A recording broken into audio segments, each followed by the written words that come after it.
All right, so welcome. This is Q2 2020 Win by Noon new user launch. And I'm Todd Bookspan. I think most of you probably know that. I'm the founder of Win by Noon, and I'm super excited that you guys are here. This is really my favorite thing that I get to do each quarter is launch new users and give refreshers to old users on Win by Noon. And so I'll kind of walk you through kind of the latest and greatest of how I've been teaching using the planner, and I'll give you kind of my tips and tricks, and hopefully it will be helpful for you guys to get rolling. You won't have to watch me the whole time, but I will be up here in the little corner, so you'll see me up there. And in theory, if my let's do two things here. Let me just get the chat out here. So again, chat is open, and so if you guys do have questions, throw it in there. I will answer all questions at the end if they are not relevant to what I'm talking about at that moment, so don't hesitate. Best way to get a hold of me if you have questions after the webinar is todd@winbynoon.com. And the best place to figure out what the heck is going on at Win by Noon is the winbynoon.com/calendar. Now, I'm not the person, especially with everything going on now, that's planning super far in advance. Most webinars are getting thrown up about a week ahead of time, so you can subscribe in the top right of the calendar, and it'll notify you as new things come into play. A couple of interesting things you may be wanting to join is number one is we're doing a live Zoom room. So if you go to the calendar up in the far left, there's a box that's bright blue that says Zoom on it. You can jump in from 9 to noon, all 3 time zones, and we're in there, people dialing. So there's been a couple of us every day. We'd love to get some more in there. Just so you can see some smiling faces, everyone's muted and everyone is dialing. And then apparently the people who haven't showered, they're not on video, but the rest of the people are. That's been kind of fun. It's been loan officers and real estate agents in there. We're also hosting tomorrow, for those of you watching it live, a HomeBot webinar on how to create client engagement with HomeBot. So if you're a HomeBot user, it will be me and Grant Horvath, who's their head of enterprise there. And so it's going to be a good webinar. Sign-ups again at the calendar. And then the last thing I would say is next Wednesday is the real estate agent launch. And so if you're thinking about helping your real estate agent's business plan and use a tool like Win by Noon, I'd invite you as a loan officer to show up there and see how we're teaching it to them. It's been very popular. It's typically about 50% attended by loan officers. So I always start off with this question of, why should I plan? And so I think people always kind of are like, that's a weird question to ask at the start of this because we are Win by Noon users, but it's because of our distractions. And I think right now with everything else going on in the world, I got more people getting sucked into news and other things now than ever. But ultimately, it's this whole quote that I've used for a long time. It's from the Statmore Group that 94% of loan officers arrive at the office with no plan. Now I've changed that. I just said, now you walk into your home office. I changed it from they roll out of bed because I don't know, some people actually, like I worked on Sunday for 3 hours in bed. And so that's not healthy, nor is it a wise decision. But ultimately, I still think it matters, right? Most people are waking up with no plan. And, obviously Win by Noon is all about plan, but as a result, 91% have inconsistent month-over-month results. And think about that, right? If you've ever ridden that proverbial roller coaster of, up and down, you just have to think through it. And so I'm glad you guys are here and you guys are here to learn. But I want to always give this reminder that that's why we do this. We try to figure out what are the activities that lead to the results that I want? And planning is the key to get there, and recording the activities. So we'll be talking about that as we go through. So I always warn people that it's a marathon, not a 100-meter dash, meaning if you're brand new to Win by Noon, you're not going to use it perfectly. In fact, most people have been using it for the last 3 years, aren't using it perfectly. What matters is you use it perfectly for you, not the way that I use it, not the way that I designed it, because I don't necessarily use it the way that I teach it 100%, but I use it pretty darn close. And I'll tell you, it's just really been beneficial. I think what tends to happen is that people have that, oh crap moment as they've come out of Q1, right? The existing users of Win by Noon are emailing me saying, oh my gosh, I'm so glad I had this. It got me through this crazy quarter. I've had people who used it, and then February, the train came off the tracks and they're like, oh shoot, Todd, I'm so glad I finally got back to this because it's making my day so much more sane. And so it's not a sprint. You're just going to start, how do I use it today as a new user? And so oftentimes people say, where do I start? And so most people think, well, I should start right at the very, I should start right at the very beginning. I don't even have a Q2 book. I guess I got this one here. But this one's not a normal one, so it'll look a little different. Don't be freaked out by the colors. But people are thinking,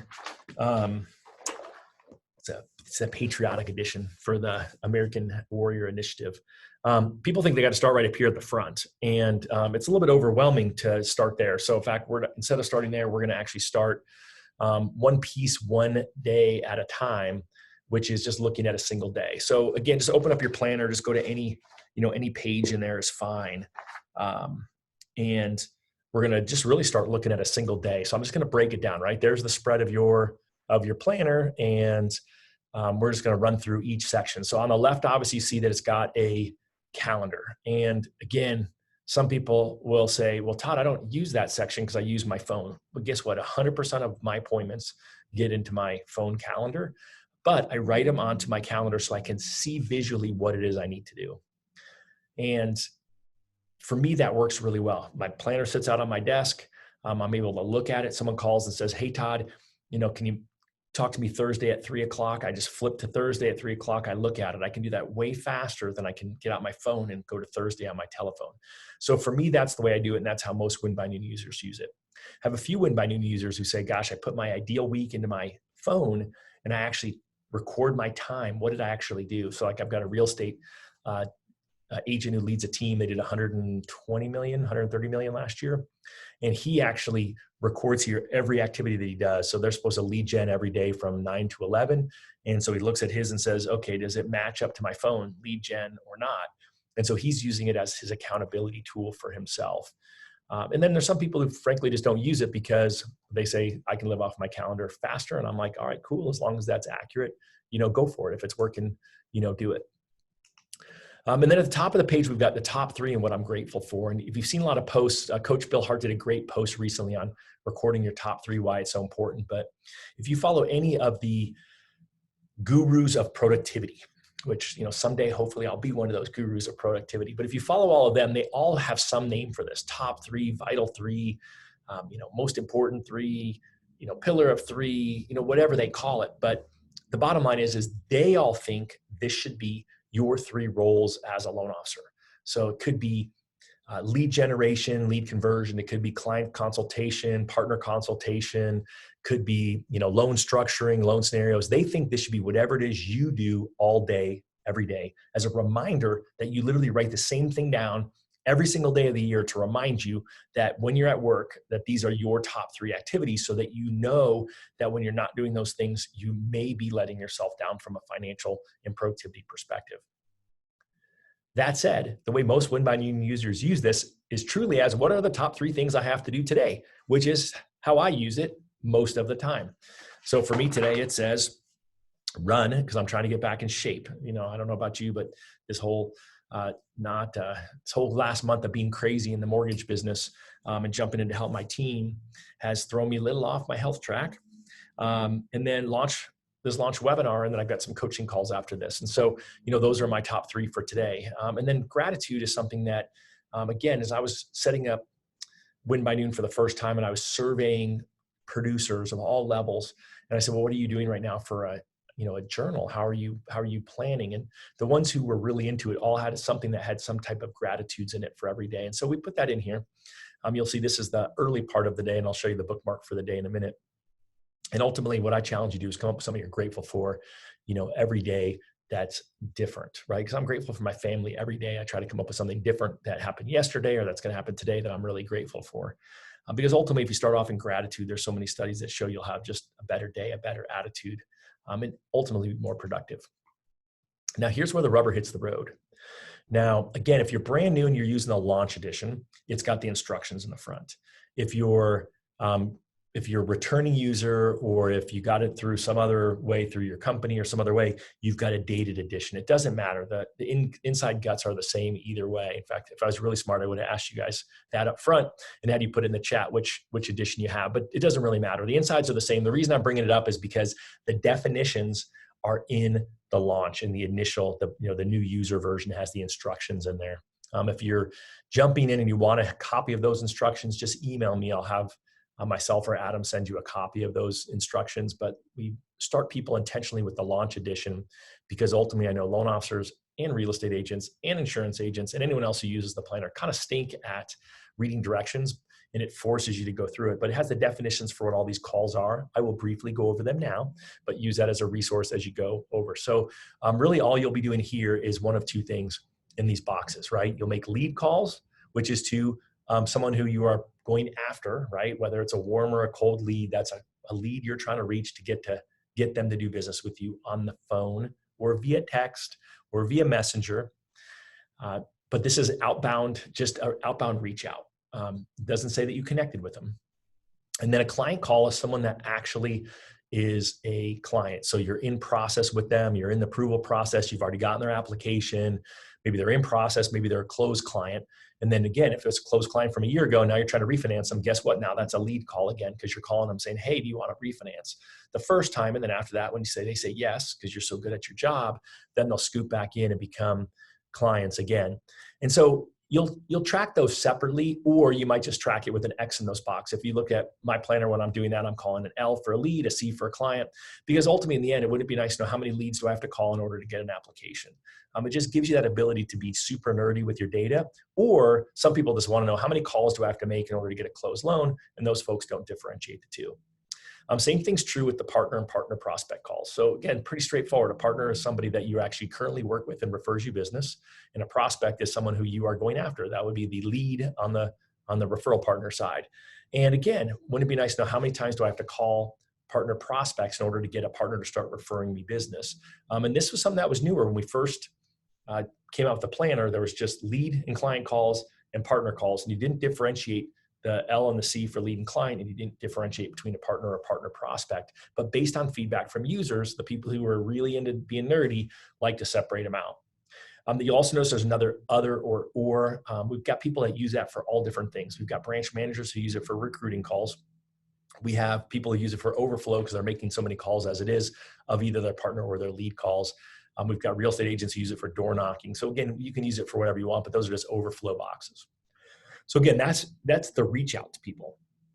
And again, originally it wasn't as much text and other Facebook Messenger and things like that, because that wasn't what people, ironically, just 3 years ago weren't using quite as much.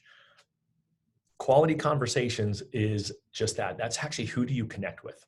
And again, because you want to know how many people do I have to call to get a good person on the phone and have a conversation with them.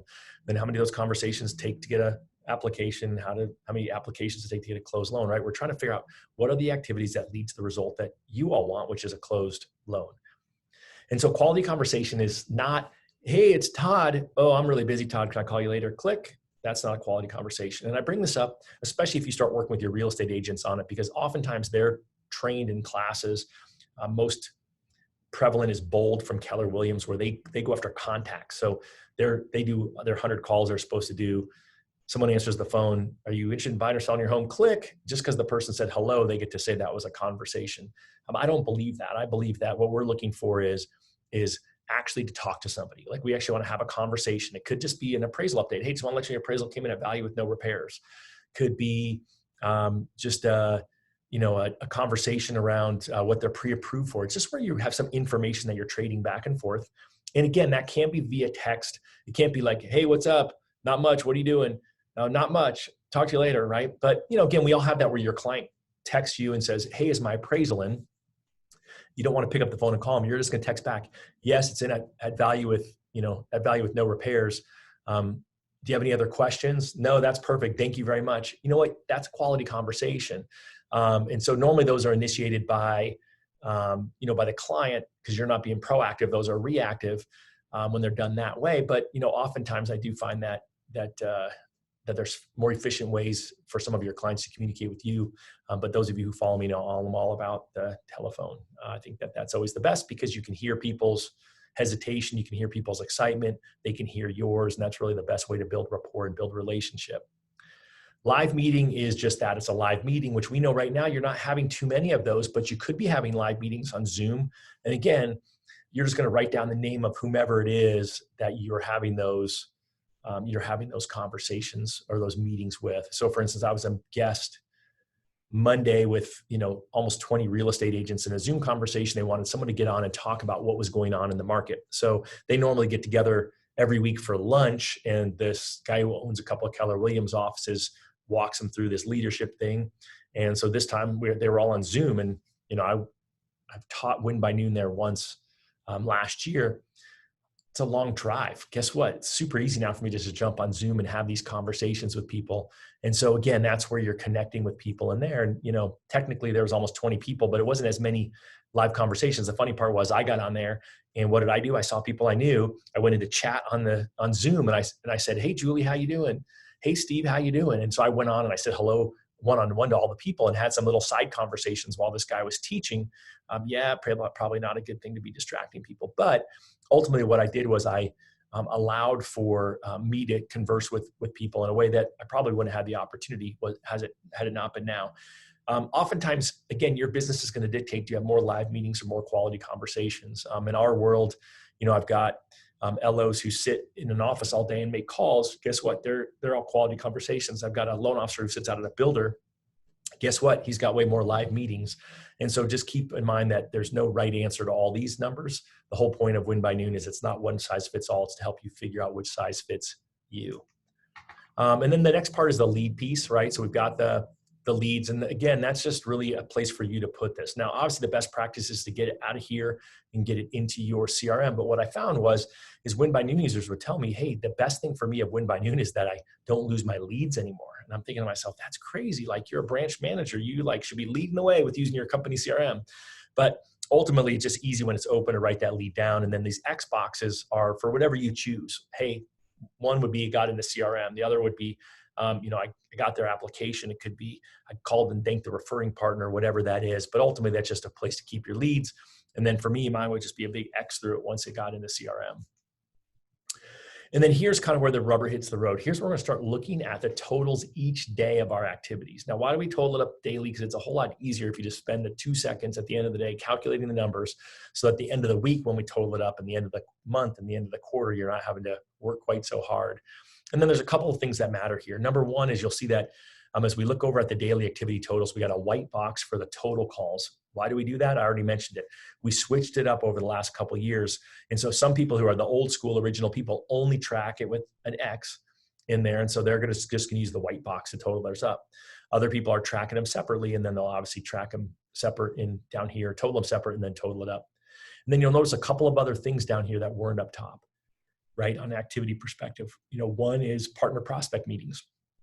The other is annual mortgage reviews. Obviously a huge topic right now with refis, where they're at, right? If your branch is priced out right now, guess what? It's a great time to be calling people and doing mortgage reviews and anticipating this next rate drop that, all the experts are saying we'll have in the next few weeks. TCAs, total cost analysis. I know many of you from the Mortgage Coach Productivity Mastermind, we put that in there because we've got a huge group of Mortgage Coach users. And so that would track your total cost analysis. And then the last one is blank. Guess what? That's whatever activity you want it to be. You could track something personal there. You could track something professional there, but something that you really want to look at. It could be, reaching out to your team if you run a team, or reaching out to your LOs if you run a branch. But ultimately, just some other activity that you want to track. Then we've also got the results side of it, right? So again, I find that oftentimes people track the results. I could call most loan officers in America and they could tell me how many applications they took last year because it's in their loan origination system. They could tell me how many closed transactions they had because they get that from their bosses and they get a paycheck. Most can't track leads, although if you use a CRM efficiently, you'll be able to track them. Most don't track how many of my applications actually were pre-qualifiable, meaning that I issue a pre-qual letter. Historically, someone who gets a pre-qualification letter, guess what? They're more likely to close with you than someone who you don't issue the letter for. More on that later. New in process, it's not my favorite thing, truthfully, but that's for, it matches up to new in escrow for real estate agents. And I had a handful of loan officers who work with realtors who wanted to be able to track that and give themselves a high five. Paycheck's not there till it closes, but that's that one there. New partners, track new partners. And then again, what other results might you want to track? There's some blanks there for that. Feel free to use them or ignore them. So here's the right side of the page. So ultimately on the left, you'll see there's a big to-do list, right? So there's your top activities of the day. So the people who obviously are using the top 3 on the left side of the page for their top 3 things of the day, guess what? They're not necessarily going to be using these Win by Noon most important to-do lists in the morning. But I do find oftentimes we've all woken up in the morning with woken up, I guess that's close enough to proper grammar, with proper grammar. We've all woken up with great intentions in our head, and and we didn't get it done. And what I found is that when I started a to-do list in my planner, I got more done more efficiently. If it didn't get done, guess what? I rolled it to the next day and got it done. Notes there on the right side, pretty self-explanatory. And then here we go. This is the personal side of it. Because again, life isn't just about business. And so these are the habits of success. And I'll run through them. So on time is a Peter Drucker term. It's working on your business. So that's time where you would schedule. For me personally, like I just published an article on the coronavirus impact on the mortgage business. Well, guess what? If I didn't schedule time for it, I would show up and I would react like everyone else does, and it would have never gotten done. So in this case, I said, hey, I want to do that. I saw someone else did one, said, I want to do one of my own. And I scheduled the time to do it. I scheduled 3 hours because I write slow. I took a break in between each one, but it got on my calendar and it got done. And so this whole idea of scheduling the time to work on your projects, scheduling the time to work on growing your business versus just reacting. You could also schedule on time for learning time. Like, hey, I'm going to watch some of these videos that are being put out on the virus. I'm going to watch some of these videos that are being put out on what's going on in the mortgage market so I can talk more intelligently to my real estate agents. Social, I put on there after I spoke at Gary Vee's event last year. I did this one begrudgingly, but really I've been doing a mediocre job at social media. And so this is just a reminder to myself to make sure I'm jumping in and doing social media posts or hours. And again, I've got people who literally say I got to do an hour a day or 2 hours a day on social media to generate business. I think most of them are getting sucked in. They're watching puppy videos, but that's okay. But keep an eye on what you did there. It's a great way to remind yourself if you're doing too little or too much. Handwritten notes, next one. And then the next couple are really all around, how to be a better you. And right now, I think that's more important than ever, especially if you're, really quarantined up at home. Luckily, I get to, spend a little time in my empty office and then spend time at home in the evening, in the mornings. But sleep is critical. There's so much data on the fact that if you can get sleep, A, your immune system will be better. B, you'll be more productive. So we put that in there. Exercise, again, no one's going to argue with me that exercise is a benefit. And then we have the morning and evening routines. And if you're interested in learning about a better morning routine, I'll probably run a webinar on it in the next couple of weeks, but there is one on our YouTube channel from when I did the morning routine webinars last year. And I did a few of them, 3 or 4, because I had so many people who were like, do that again. It was so good. I'm sending other people. Then I also have evening routine in there as well. I'm kind of nerdy about this, but the best morning routine starts the night before. And then we've got a spot there for, some other habits. So like for me lately, that's been meditation, making sure I get and stay dialed in on my meditation. And then lastly is highs of the day. And so as we talk through the gratitudes in the morning, the highs of my days, what was the awesome part of my day? And so it's just a way to look back. It's kind of fun for me when I do my quarterly review to look and see what are the great things I did. And it could have been a meeting with a friend. It could have been a meal with my family. Could have been a place where I went and spoke. And so I think that's always key. Got a question coming in, so I'm going to multitask for 1 second. So yeah, someone's asking if you purchase the launch edition. So yeah, if you're brand new to Win by Noon, purchase a subscription, you'll get the launch edition to start. And that's the undated version. So you can just jump right in, and then subsequent quarters, you'll get it dated, right? So, subsequently down the road, you'll see they'll have dates in the corners. You won't have to date it yourself, and it won't have the instructions in it going forward. And so all of this will look the same in there, but you also have the written instructions to back up what it is that I said. And again, if you're a continuing user and you don't have a copy of those old instructions, or, just email me, we're happy to get you a copy. At the bottom, we have a couple cool things. Was I proactive or reactive today? Again, I'm not going to spend a ton of time differentiating the two. I've got a lot of other classwork I've done out there, and ping me. I'm happy to point you towards it. But I really do find that most time loan officers are reactive all day. And what I want you guys to remember is that the whole concept of winning by noon is to be proactive in the morning. Right. I think most of you, well, I shouldn't say that now that I know I got new people on here. My story was I was stuck at a really good number. My team and I were doing about 400 units a year. We did it for 3 straight years, about $80 to $84 million. But I wanted to be a $100 million producer. And in a market that was flat year over year, where our relationships didn't change year over year, I grew our business 44% by making one change. And that one change was I blocked my calendar till 11:30.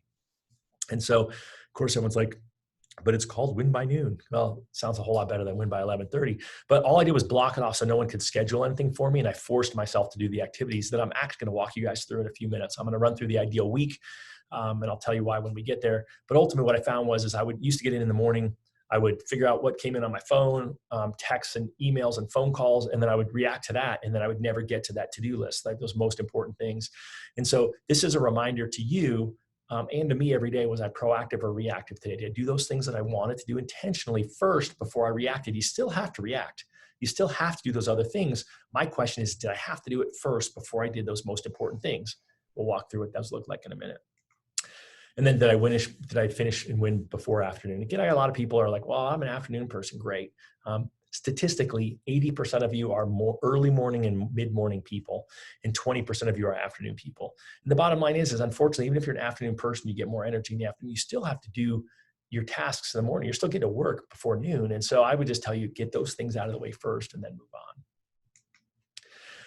Then at the end of the week, you're going to total this all up, right? So again, we're going to talk about how to set your goals in a minute, but the first time you're using it, you're not going to have set a goal last week for this week. So what I'm asking you guys to do is at the end of the week, total up your numbers, right? So you're going to look at what your activities were, and then you're going to look at what your results were, right? And so as you look at these, what you're going to be doing is you're going to be setting a commitment for next week based off of this week. So, and my belief is this, right? If I'm looking at my weekly activity totals, let's pretend I made a total of 60 leading client calls this week. And let's pretend as a result, I made 40 partner calls this week. So 100 total calls. And as a result, I got 4 leads and 3 applications. So all of a sudden now I can see my numbers. So I have to say, well, gosh, is that what I want to get again this week? Do I want to get 4 leads and 3 applications this week? Yes or no? And if the answer is yes, then I'm going to put in my goal for next week is 60 leading client calls and 40 partner calls, because that worked for me last week. Because I'm brand new. I don't know, is it going to work again this week or not? But the law of averages says it may work if I do the same thing again. And then at the end of the second week, then you'll now have 2 weeks to go by and you'll look at it again and say, well, I did the same calls, but my results were lower or they were higher. Well, obviously, if your results are lower, then you got to increase the activities, right? And we could certainly talk about changing who you're calling, but let's just overall just say, assuming that you're calling the right folks, you're just going to increase the activity to hopefully increase the results. And here's where people are always like, well, what's a good number? Again, I already said it's not one size fits all. What you can do is certainly look at a friend of yours who's using Win by Noon, and you can figure out, well, how is their business compared to mine? Because I already mentioned it. If you're sitting in an office, you're going to have all these conversations on the phone versus someone who may be sitting in a real estate office or in a builder's office. They're going to have more in-person meetings. Guess what? If you're sitting in a builder's office, you're probably going to convert at a higher rate than someone who's calling, leads off the internet with a real estate team. And so all these things kind of come into play. Real estate team, if you're getting the leads from real estate teams who are all from their sphere versus online, guess what? Those will convert at a higher rate as well. So this is where you can get really nerdy with it. But for now, just take it as simple as this. Activity leads to results. If my activities aren't getting me the results I want, I got to increase the activity, right? And then later on, again, part 2 would be, we can certainly look at who you're calling and who you're meeting with and figure out how do we change that up. But for now, we're just going after the totals for results, and we're going after totals for activities, and we're setting these goals each week. You have to be intentional to set goals. The challenge right now is when loans were raining a month ago, we weren't very good at setting goals. Well, now, okay, what are you going to do to set intentional goals around quarter 2? Like, how are you going to get ready for that next? If you did 40 refis before and you missed 40, well, how do we get those next 40 refis? Well, you've got to look at what were my activities then. If you're a returning user, if you're a brand new user, you're going to have to say, okay, well, what do I think I did then? Okay, I got in my database and I started calling, and I called for this number of hours. And you're going to, you're just going to get rolling on it and try to figure out what is that commitment I'm going to make? Because ultimately, in the end, people are more likely to actually hit their numbers when they've made a plan, and then they've reviewed the plan at the end of the week to see, did I do what I said I wanted to do, and reviewed it to say, well, did I do what I say I wanted to do, and did it get me the results I thought I was expecting? And again, each week, each month, each quarter that you do this, you're going to have better data and be able to go through and go, okay, that totally makes sense, right? Because it could be that you need 28 calls to get a closed loan, or it could be that you need 48 calls to get a closed loan. We don't know that until you start recording these activities. And so after the first week only, you're just going to total it, but then you're going to set this intention for the next week. I hope that makes sense. And then eventually do your first monthly review, and then eventually do your first quarterly review. But really, this is what the monthly review looks like. I'm not going to go through it now. What I'll do is commit to make sure that once we get done with March, so April, thank you, sorry, I have to think about where we are. Once we hit the first week of May, I'll do a quick call, just watch for it in in our user mastermind group on how to do your monthly review, but I'll walk you guys through it. But really all it's doing is totaling up the whole month and then comparing how did I do versus what I said I was going to do. Like, did I really hit the commitment? Because sometimes people don't really push themselves. How were my results compared to what I set for my goal? And again, it's always activity leads to results, not the other way around. And so it's an interesting piece. And then certainly if you've got someone who's your model match in your office and, you and her are doing the same calls and you have similar real estate agents and, she's kicking your butt, then maybe listen to her scripts, right? Maybe look at her process, see what she's doing better, see how she's more consistent in certain areas. Maybe she's got a better lead follow-up plan, which we'll talk about in a minute. And then you'll see things here like I'm kind of like a mini keep, start, stop, right? I crushed on this thing, right? These are new opportunities for me, roadblocks and barriers. I'm really just forced to make you think. And then you'll notice that we have project planners throughout, right? That's on the bottom here. And I'll spend a few minutes towards the end just talking about that for a sec, but I do want to point it out here. You also, at the end of the month, we'll start looking at conversion rates. And again, a great conversion rate is 1% better than you did last month. It's not comparing yourself to somebody else.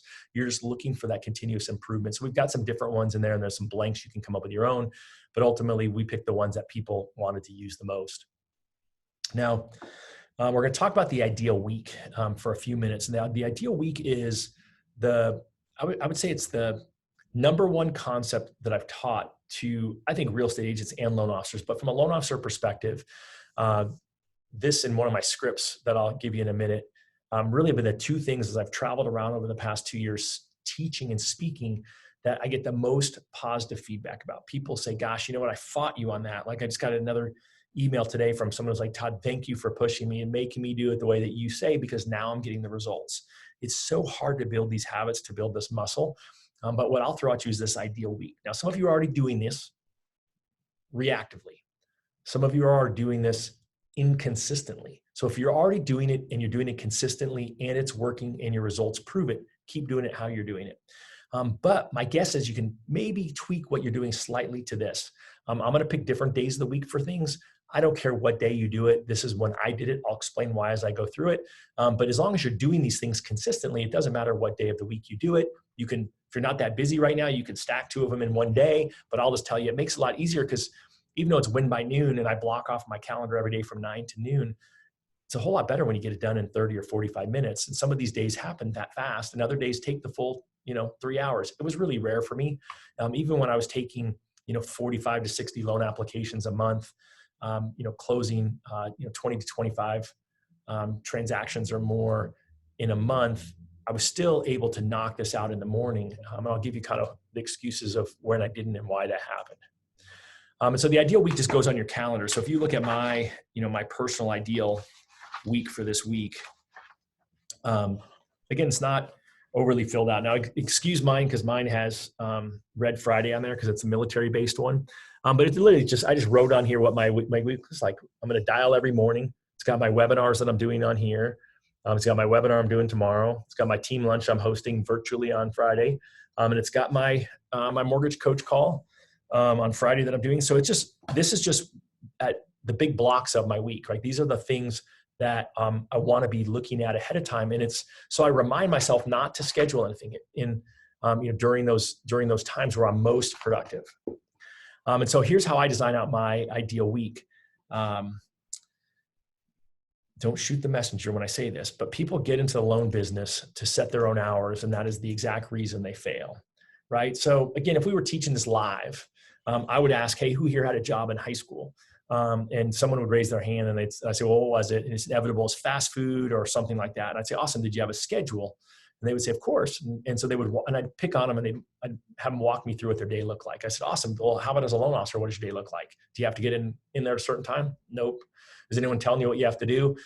First, when you get there? Nope. Is there if you're, when you're the fry guy, you get in there and you start checking the fries and you have a system, you go, right? When you're, the opener, you get out, you cash, check out the cash drawer, you put it in, count it out, make sure it's all there. You wipe the counters, you fill the napkins, you fill the straws. If you're the closer, it might be the same thing or opposite. But we don't have that in the mortgage business. And the ideal week is the version of that. And all I'm asking you is commit 3 hours to it, where I already told you it's going to take you less than that, right? Because ultimately we all get in there and chase our tails. And I think if you can commit to a schedule of activities, Sorry, I talk really fast. I should have told you that up front.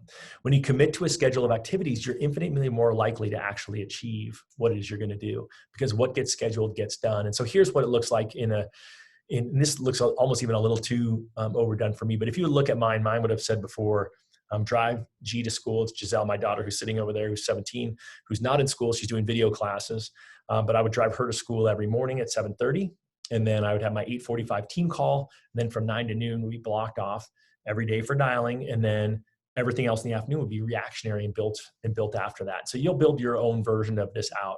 But ultimately, these are the proactive things that you want to make sure you do first. And so we divide them into two different categories, right? So one category we divide them into are daily disciplines. And these are the things that undoubtedly, undeniably are the things that you as a loan officer need to do every day. Now, there could be more than what I'm talking about, and I'll give you some ideas when we go. But ultimately, every day, I think what you need to do is call leads, right? We all could be better at lead conversion. And it's because we're not making enough calls. It's because we call leads sporadically. I don't know about you, but when I used to write the lead on a Post-it note or on a napkin and may or may not have remembered to call, it'd be like the realtor would call and say, "Hey, Todd, what's up with Jane Smith?" And I'd be like, "Oh, I'm waiting for her to call me back. And then let me check with them again, click, and then hang up and call them again, maybe for the first time or maybe just for the second time." And that's bad. So we got to call leads every day. And when I became consistent at doing this every day, because it was on my morning block, guess what? I converted more leads at a higher percentage, and converting more leads at a higher percentage helped grow my business 44% 1 year. I also realized, I already mentioned it, that people get stuck at the app. They get stuck focusing on applications. I got an application, woo! And I'm like, yeah, that's only half of it. It doesn't really help if you get an application if you don't actually convert them to a closed loan. You're not going to convert them to a closed loan unless you issue the pre-qualification letter. And we've all had that. You have that right now with some of your refis. You have it with your purchases where the person sent you their stuff and you're like, I need that missing pay stub so I can validate their overtime. I need their tax returns so I can figure out what their self-employment income is. And you got to call those people every day until you get it. Now, obviously, if they say, hey, today's Wednesday, hey, I'm going to get it to you on this weekend, great. Then put them on your calendar for Monday. Literally flip to Monday in your Win by Noon, and on your to-do list, put, call Todd back to get his tax returns. And then guess what? If I send them over the weekend, you just cross it off. You don't have to do it, but it's a reminder to you to be more efficient to get it done. And when I started doing that, guess what? I converted more of my pre-quals to applicants, and guess what? They were 83% likely to buy once I got them a pre-qual letter issued. We also have target day activities. And so we divide things up into different days of the week. And again, this isn't rocket science. You guys have probably heard this before. You may have tried this before, hopefully successfully, but you may have failed at it. It's kind of like spirit days for your kids' school. I'm too old. I didn't have these, but my kids had crazy hair day and they had pajama day. But that's kind of what the whole idea of these target day activities are. And we're doing it for two reasons. One is to become more efficient, and one to become more consistent, right? You become more efficient because ultimately in the end, you are grouping like activities together. So when I said, okay, I'm going to do this call to my pre-approved clients, which I will talk about what that looks like in a minute. When I did this call, when I said I'm going to do that on Wednesdays, guess what? I logged into my CRM, I sorted out that group, and I just went through and called them. And I was way more efficient because I was doing one thing, not getting interrupted, not getting distracted, and then finishing that and moving on to the next. I was also more consistent. Why was I more consistent? Because I told the client up front, hey, guess what? I'm going to call you every week. Depends how quick they're going to buy. I'll go through that in a minute. But I'm going to be calling you to check in with you, to keep you updated with what's going on with the market throughout the process. And so I'm telling them I'm doing that. I'm using that as a unique value proposition to my real estate agents. Most loan officers don't call their pre-approved buyers. They expect you to incubate them. I'm going to incubate them alongside with you. What that means is I'm going to be calling them on a weekly basis. And again, I'll walk through when it's biweekly and when it's a little bit further out than that. But ultimately, I became more consistent because I told people I was going to do it. And guess what? Then I had to do it. And guess what? When I did it, I converted more transactions and grew business 44% in 1 year. So on Mondays, it's calling leads, calling loan applicants who haven't converted. And then it's really just a day for review, right? Hopefully you got a bunch of emails over the weekend and you didn't have to work, and it's a bunch of leads. Maybe it's a new contract you have to launch. It's just really reviewing. It may be the time that you actually add up your numbers from last week's Win by Noon. I mainly do mine actually on Saturday morning while I'm drinking my coffee and everyone else is asleep. Or if I sleep in, maybe I'll do it Sunday morning while I'm drinking my coffee and everyone else is asleep. Worst case is, I was on vacation for the weekend or just wasn't into it. Then I have time blocked on my calendar to review on Monday mornings. It's also my time to plan and commit. Again, I gotta commit to whatever it is those numbers are going to be into those activities. I gotta make sure that I've got it written in my, ideal week time block. And then I'm also going to plan who else is it that I need to make sure I get a hold of, right? Oh, you know what? I met with supposed to meet that realtor on Thursday or that client on Friday. They canceled. Let me get them rescheduled. It's just that time to get in there and launch your week, tie up those loose ends and make sure you've got everything going. And guess what? Worst case scenario, you have a lot of people to follow up with. Maybe a realtor who's doing an open house, maybe clients who are out looking at homes. You want to see if they put any offers in so you can call the listing agents. But again, if you're taking the time to do this on Monday proactively to make sure, is there anything I got to catch up from last week? Is there anything I got to catch up from over the weekend? Let me clear my weekend email. Then guess what? Now you can react the rest of the day. And this normally didn't take me more than 30 minutes to an hour. I mean, if it took me an hour, hallelujah, I had a lot of people to follow up with on good things. But ultimately, this is one of those days that just doesn't take that long. But I tend to find people forget to do this because they jump right in, email, react, and then never get to those most important things. Tuesdays, again, guess what? We're going to call leads and pre-approvals who haven't converted. And I did loan status update calls.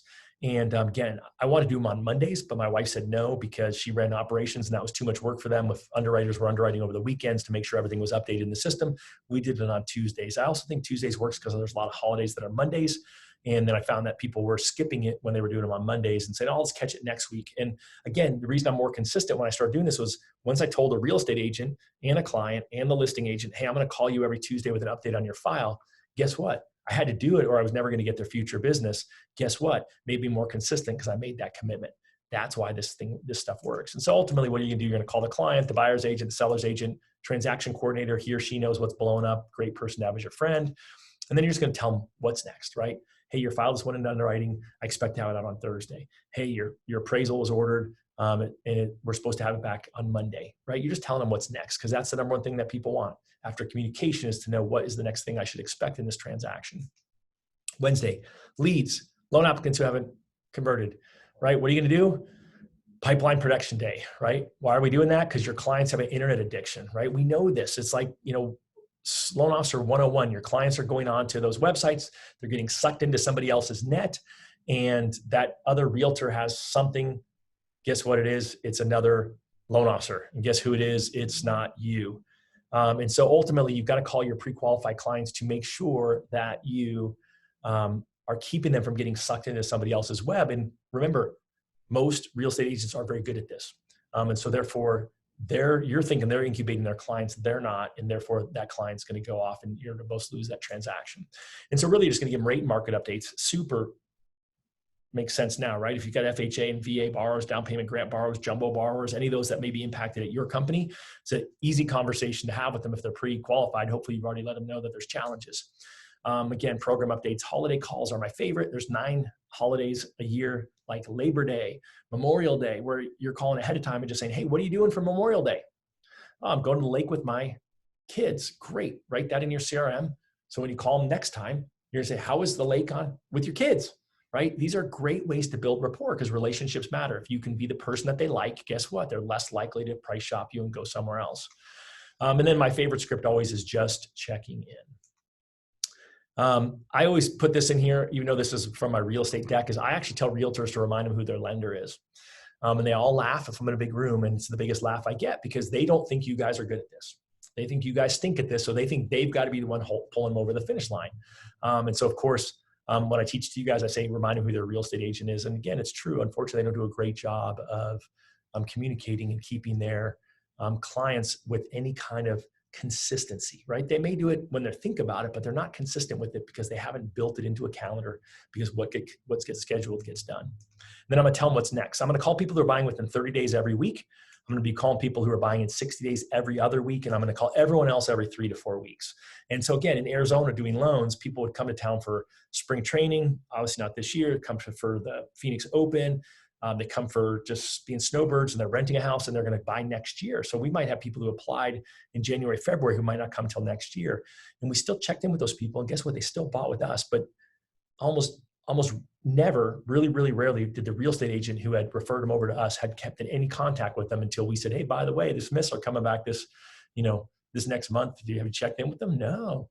So again, check in with the people, even if they're far out, because it's crazy when you go through and you start doing these calls. It's embarrassing, actually, is the word, because people have gone somewhere else. It's frustrating. You're going to call them until they buy or die. Thursday, we're going to call leads. We're going to call applicants who haven't gotten a pre-qual issued. And then we're going to make our partner calls. And again, this is really critical because, again, if you're not consistent in following up with them, they think you're busy right now chasing real estate agents. You are maybe chasing real estate agents. They actually think you're busy chasing refinances right now. And maybe not this week, but I saw so many posts on Facebook from real estate agents saying, yeah, is it just me? Or is your loan officer so busy doing refis that they haven't talked to you lately? So again, you want to keep this discipline of on Thursdays checking in with your partners and just, seeing what they're going on. We do this to protect our weekend, right? Who here's gotten a pre-qual request on a Friday afternoon? Who here's got a pre-qual request on Friday night at dinner time, Saturday night dinner time, Sunday morning, right? You protect your weekend by checking in with them. Because if you can ask them what's going on with their weekend, right? Hey, what are you doing this weekend? Are you working or playing, right? Great. Open house. Great. Do you need flyers? Then I'm not giving them flyers on Saturday morning. I got all day, the rest of the day today, and I got all day tomorrow to get them to them. Oh, you're taking out the Smith family. Awesome. Hey, you haven't given me the Smith family to pre-approve. Can I chase them down today? I got all day today. I got tomorrow to chase them down versus having to do a pre-qual on Saturday night during dinner. And so it's really critical to protect your weekend and get ahead. And guess what? Then I'm also that's going to be my Monday launch, right? So if they're doing an open house, I'm going to say, hey, call Steve and see how his open house was. I'll put that on my Monday to-do list. Why do I write it on there? Because I'm not going to remember, right? You write it in your planner on Monday. He's taking out the Smith family. You've already got them pre-approved. Great. You should know that because you talked to the Smith family yesterday. But ultimately, then you're going to write that on their Monday, right? Smith family, Steve. And you're going to check with them both to see how did their, going out and looking at properties go. So when I'm calling you, you're getting client updates for the clients that you talked to the day before.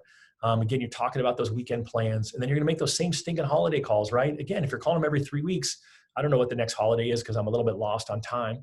But, in Phoenix, I know next month is Cinco de Mayo. So I might say, hey, do anything for Cinco de Mayo? Obviously not this year. But ultimately, that's a great, great strategy, even in these hard times. Again, same thing, rate market updates, program updates, and then my script of just checking in. I'm calling my best agents every week, my other agents every other week, and then I'm calling the agents who just send 2 or 3 transactions a year every 3 to 4 weeks. Why do you call those people?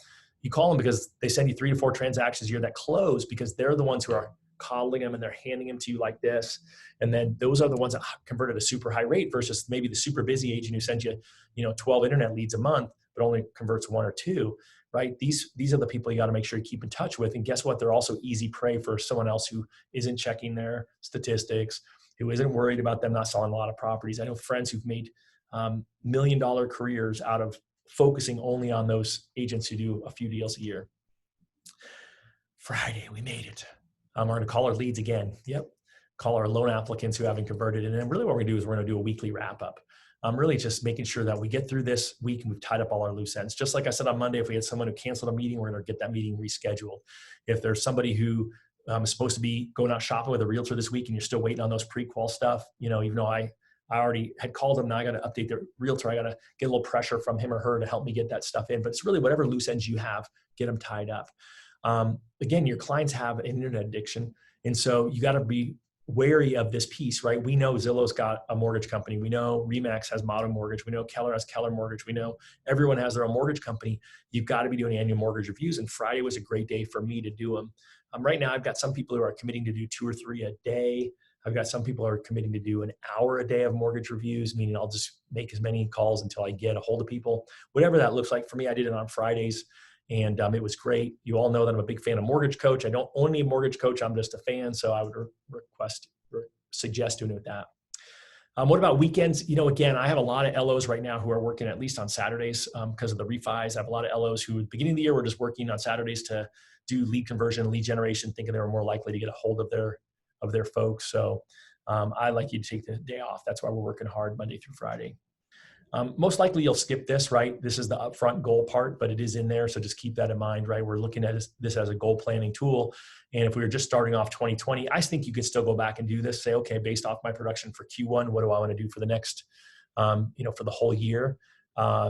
Again, happy to jump on a call and help anyone with this, right? But ultimately be looking at the fact that most people are going to look at family served and volume funded, right? So either units or dollars or both. And then what else is it that you can put on there that's really important to you, both personally and professionally, and be specific around it. And then again, Q2 goals is what we'd be doing now. And so you'll just be running through here and breaking that down on a quarterly basis. What is that going to look like? And then if you're doing this in Q3, right? So pretend, let's fast forward. You're going to actually set these goals. Now you'll have a whole quarter's worth of data, right? So I sit down with my team this week and I'll meet with all the loan officers one-on-one, and we'll go through what were their average weekly lead calls last quarter. And then I'll say, okay, great. Did you hit your numbers goal? Yes or no? Or what did you hit your close number? Yes or no? And then we're going to up their number of goals for leads. So if you got 30 leads last quarter and you closed 10 loans, awesome, if that's what you wanted to do. But if you got 30 leads, but you wanted to close 15 loans, then obviously you got to do the math and figure out, well, if I'm going to increase it by 50%, I probably need to focus on 45 leads. And then you'll reverse engineer the next part, which is then how many calls do I have to make? How many people I have to talk to get my lead number up 50%? And again, the law of averages will kick in over time. And certainly last quarter, people had a higher conversion rate in the mortgage business because of refi rates, right? You had to talk to fewer people to get a loan in process. That's okay, right? Just you'll be averaging this over time, and then you'll go back, right? Next time there's a refi boom, you'll be able to go back and say, gosh, what did I do back then? And look at your old planner. So it'll be kind of fun. Again, you're going to write out what your habits of success are. Like for me right now, I'm focused on running 5 days a week, right? Last quarter, I was going to the gym 3 days a week and running a couple days a week. And so this all changes. And so this is just your place to make the commitments. Critical relationships, who matters to me right now? Like really, who really matters? Who should be getting a hold of, right? I mean, obviously I don't need to lecture you guys on Zoom and FaceTime and stuff like that. But, it's just great to hop on the phone, while you're sitting at dinner, throw your laptop up if you have an Apple and, do FaceTime to a family member or a friend, right? I mean, people need that right now. And this is a great way to track that and be really intentional around who I need to keep in touch with while I'm sitting at home. And then the idea list is really the place that this is where, kind of that squirrel picture is. We all get distracted. We all are we're all so into the next great idea, the next great CRM, the next great this. And so the quarter ahead idea list is just the place that you're supposed to write. Anytime someone tells you something really cool, you see something really cool on the internet, just write it here. Write it here for two reasons. Number one, so you don't forget it. And number two, so that you have time to think about it. Don't rush out and subscribe to the new $300 a month CRM. Write it here. It gives you time to think about it, right? And then you can come in through here and prioritize your idea list down the road. That's really what's going to matter. Because again, oftentimes what seemed like a great idea at that moment isn't a great idea for the long haul. And then I already mentioned the projects, right? Why do we put projects on here? Because you can't really successfully work on more than one or two at a time. We put 3 on here because people tell me, oh, I can do a lot of projects, Todd. But ultimately what you're doing is looking for what are the projects I'm going to complete this quarter, and then take them off of that idea list. At the end of the quarter, you'll move one idea list to the next one. And the funny part is what might have seemed really important in Q1 of this year may not be important in Q2. What's important in Q2 may not be important in Q3. And so you're just going to want to be using that as your filter to not go chasing those squirrels, not run down those rabbit trails, and then follow through on your project with what are the steps to get there. As dumb as it sounds, surveys show that the number one reason people didn't complete a project was, number one, is they didn't take the time to identify was it their most important project. And then number two is they didn't identify what are the first steps to get it going. It's that whole idea of once you get that stone rolling down the hill, it's going to keep rolling. And so this is just a place, I've got project planning tools. If you ever need one, reach out. But ultimately, this is just a great place to start it. Take a deep breath. It's overwhelming, right? The biggest thing I've learned for new users is this is really overwhelming. Remember, you're going to have good days and bad days. And so let me just talk you through a couple of best practices. Number one, carry it with you. I laugh because I forgot my planner at home yesterday. Like, it's been a long time since I forgot it at home. I put it on a chair and I'd thrown something on top of it and I didn't notice it. Partially because I looked in my backpack and I had last quarter's planner in there. So luckily last quarter's planner had today in there. So now I got to transfer over yesterday's activity into my new planner, but carry it with you. You're a whole lot more likely to actually record your activities when it's in there. People often like, oh, I don't remember who I called. Well, if you forget who you called or texted, great. Guess what? You got a record of it right here. So you can look at that at the end of the day, but it's so much easier just to do it as you go. Plug into our Facebook Win by Noon User Mastermind group. We're starting to get some interaction there, but we could use a little bit more. So I'd love to see some more of you in there. Definitely get an accountability partner.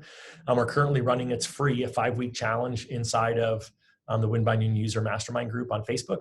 And that's just a piece where you fill out a form that's roughly based on Win by Noon. You email it to me and then you post up your results either publicly or individually to me every week. So it's just me giving you one more way for free to have some accountability, because guess what?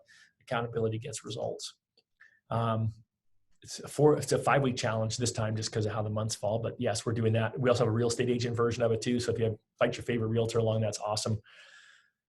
So let me know if you have any questions. I was like close on my timing. I was trying to finish it up 6 minutes earlier, so I'd have a few more time for questions. But ultimately what I find is that when I do this call, I've done it now however many times, 12 plus times just for the first of the quarter, but I probably taught this now close to 100 times since Win by Noon's been around.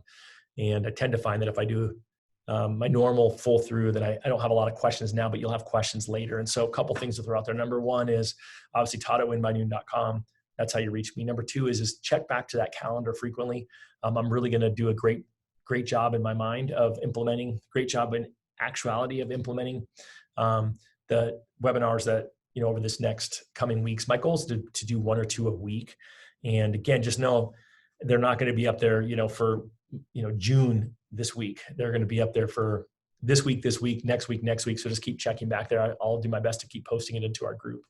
And just know that that's really my goal, is to help you guys be successful with the planner. So just take one day at a time, get started, get involved in the group, ask questions in there, and then just reach out to me if I can be of help. So appreciate you guys all taking the time out of your day to be here, and look forward to seeing you guys be successful with Win by Noon.